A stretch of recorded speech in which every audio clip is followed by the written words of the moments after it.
පාෂාණ චක්‍රයේ මූලික ක්‍රියාවලියෙන් ළමයි මැග්මා ස්ෆටිකීකරණය වෙලා නැත්නම් මැග්මා හෝ ලාවා පෘථිවි අභ්‍යන්තරයේ තියෙන මැග්මා හෝ පෘථිවි එයා මතුපිට ආවම අපි හඳුන්වන්නේ ලාවා කියලා. ඒ ලාවා ස්ෆටිකීකරණය වෙලා මොන බවටද පත් වෙන්නේ?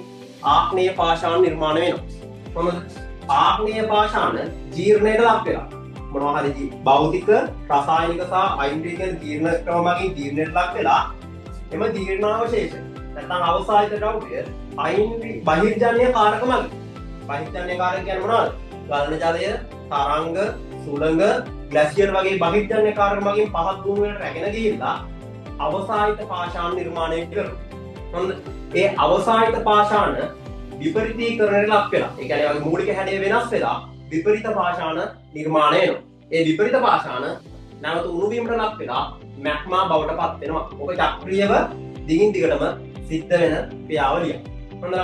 ඒ වගේම මේ ආග්නේය පාෂාණ ජීර්ණය වෙන්න කලින් නැවත උණු වීම මගින් ඒවා මැග්මා බවට පත් වෙනවා. හොඳයි. ඒ වගේම අවසායිත පාෂාණ විපරිතීකරණයට කලින් ජීර්ණය වෙලා අහපව් අවසායිත පාෂාණ නිර්මාණය වෙන්න පුළුවන්. ඒ වගේම විපරිත පාෂාණ උණු වෙන්න කලින් ජීර්ණයට ලක් වෙලා අවසායිත තැන්පත් වෙලා අහපව් අවසායිත පාෂාණ නිර්මාණය වෙන්න පුළුවන්. එතකොට පාෂාණ චක්‍රය යටතේ ඔන්න ඔය ටික තමයි කතා කරන්න වෙන්නේ.